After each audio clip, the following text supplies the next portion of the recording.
Ciao, bentornata su questo canale. Se invece sei nuova ti do il mio benvenuto. Sono Virginie, interior designer e mi occupo di case che rappresentino al 100% chi deve viverle, dalla consulenza all'intero processo di ristrutturazione. In questo canale affronterò il tema casa, cercando di darti suggerimenti utili affinché tu possa avere la casa dei tuoi sogni, una casa che ti rappresenti nel profondo e dove ti sentirai sempre a tuo agio. Oggi vorrei rivolgermi a coloro che stanno per arredare casa. Sicuramente sono lì, piantine alla mano, a segnare lunghezza, larghezza, altezze e ingombri come porte e finestre per poi andare a scegliere gli arredi migliori. Ma siamo sicuri che queste siano tutte le misure che contano per avere spazi armoniosi e proporzionati? Lo vediamo in questo video. Prima di cominciare però, se ami tutto quello che riguarda l'argomento casa, ricordati di iscriverti al mio canale per avere altre informazioni su questo tema.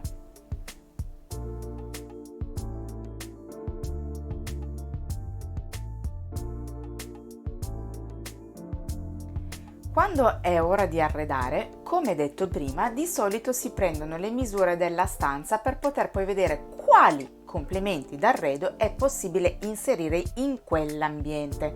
Si prendono la larghezza, la profondità, l'altezza e ovviamente gli ingombri come le finestre, le porte, i termosifoni e gli altri dettagli architettonici che dovessero esserci come nicchie e spigoli. Tutto perfetto. Questo serve per poter comprare mobili proporzionati all'ambiente circostante, perché mobili troppo grandi soffocherebbero la stanza, mentre troppo piccoli si perderebbero. Ci sono però altre misure davvero specifiche da tenere in considerazione nell'arredo per spazi armoniosi, proporzionati e aggiungerei funzionali. Vediamoli insieme. La distanza tra divano e coffee table. Questa è una misura di cui non si parla molto spesso, ma il tavolino dovrebbe essere posizionato ad una distanza che varia tra i 40 e i 50 cm dalla seduta del tuo divano. Il motivo di una misura così precisa è che il tavolino deve essere abbastanza lontano da lasciare un passaggio comodo e agevole e lasciare abbastanza spazio per le gambe quando si è seduti. Però deve essere anche abbastanza vicino da poter facilmente appoggiare un bicchiere o qualunque altra cosa. In fondo la funzione del tavolino è quella.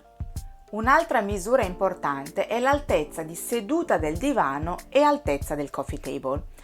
Anche di questa misura si parla poco nell'arredo, ma è importante che il tavolino abbia la stessa altezza del divano o sia addirittura di 2-5 cm più basso. Se proprio deve essere più alto, comunque non deve mai superare i 2 cm. Il motivo per cui dovrebbe essere alla stessa altezza o appunto addirittura un po' più basso è che questo agevola l'azione di posare le cose sopra. Un'altra misura è la distanza tra il tavolo e il lampadario. Questa è una misura di cui si parla già molto più spesso nell'arredo, ma probabilmente non ancora abbastanza. Infatti la tendenza è di appendere i lampadari troppo in alto. La misura che il fondo del lampadario dovrebbe avere sul ripiano del tavolo ha un range che varia tra i 70 e i 90 cm. Questo permette di avere una luce puntuale sul tavolo senza che i commensali vengano abbagliati e allo stesso tempo però possano guardarsi in faccia. Questa distanza è valida anche per eventuali lampadari che sono appesi sopra l'isola della cucina. Un'altra misura importante è l'altezza in cui appendiamo i quadri. Appendere in modo corretto i quadri è davvero importante, ma anche qui, come per i lampadari, si ha la tendenza ad appenderli troppo in alto. I quadri dovrebbero essere appesi ad un'altezza che va tra i 145 e i 170 cm dal pavimento, questo per una migliore visualizzazione degli stessi. Questa infatti è l'altezza media dello sguardo delle persone. Faccio però una precisazione, questa misura va presa dal pavimento al centro del quadro. Come fare se invece di un quadro abbiamo una composizione? Il discorso non cambia, solo che invece di prendere il centro di un quadro, si prenderà il centro della composizione. Di base fingi di racchiudere la composizione in un grande rettangolo e il gioco è fatto. Abbiamo poi ancora la misura dell'altezza dei quadri rispetto al divano o alla testata del letto. Anche questa è una misura che bisogna tenere conto per un ambiente gradevole e armonioso, e anche qui si ha la tendenza ad appendere i quadri troppo in alto.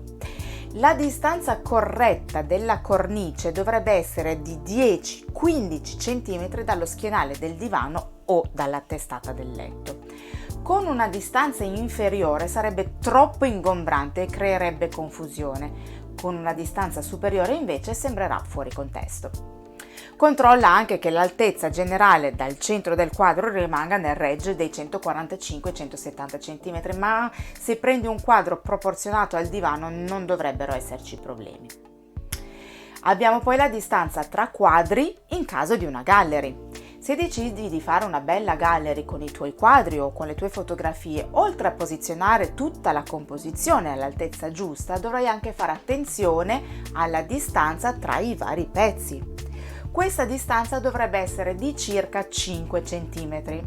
Questo per far sì che ci sia un po' di respiro tra appunto i vari pezzi, ma allo stesso tempo che non sembrino messi lì a caso, ma sembrino appunto un gruppo. Abbiamo ancora anche la distanza del tavolo da pranzo dal muro. Anche qui occorre un po' di attenzione perché questa misura ti potrà aiutare poi a scegliere il tavolo giusto. Il tavolo dovrebbe essere posizionato a una distanza dal muro che va dai 90 ai 120 cm. In questo caso la misura più importante è quella minima, sotto la quale non devi assolutamente scendere. Questo per consentire alle persone di poter comodamente arrivare al proprio posto e accomodarsi. La comodità di fruizione dei posti è davvero essenziale, quindi meglio un tavolo un poco più piccolo ma non scendere al di sotto di questi 90 cm. E se proprio questi 90 cm sono risicati e magari si è costretti a lasciarne solo un'ottantina, meglio optare per un tavolo rotondo. La sua forma agevolerà comunque il passaggio. Se c'è un mobile, questa distanza dovrebbe essere maggiorata per poter permettere di poter accedere al mobile appunto senza troppi disagi per nessuno. Un'altra importante misura è quella che ci serve per appendere correttamente le tende. Ne ho parlato qui, ma repetita iuvant, come dicevano i latini, e quindi mi permetto di ricordarlo.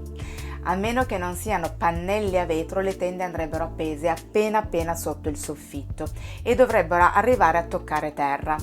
Per le tende a drappeggio, dove non c'è troppo passaggio, puoi anche decidere di appoggiarle leggermente, morbidosamente a terra.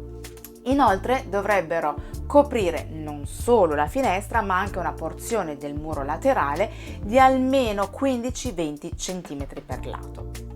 Un'ultima misura, che però non è una misura quanto un suggerimento per riuscire ad avere un arredamento equilibrato e proporzionato, è quello di accostare due elementi con la regola dei 2/3. Ora ti spiego come funziona. Se hai una console oppure un divano e vuoi appendere un quadro al di sopra, questo quadro dovrebbe avere una larghezza che sia dei 2/3 rispetto a quella del divano o della console. Lo stesso vale per il coffee table rispetto al divano. In questo caso c'è anche il fattore funzionale. Il divano resta di facile fruizione. Con questa regola gli elementi tra di loro risultano commisurati ed equilibrati. Le proporzioni tra gli elementi sono molto importanti quando si arreda, perché se no un elemento rischierà di essere fuori luogo. È uno dei 6 concetti base di interior design, ne parlo qui. Ecco, queste sono le misure che contano nell'arredo per riuscire ad avere ambienti davvero armoniosi. Spero che questo video ti sia stato utile, ma se hai dei dubbi, come sempre, non esitare a scrivermelo nei commenti. Se poi il video ti è piaciuto, fammelo sapere con un bel like, e se non lo hai ancora fatto, ricordati di iscriverti al mio canale attivando la campanella così da non perderti i prossimi video. A presto, ciao!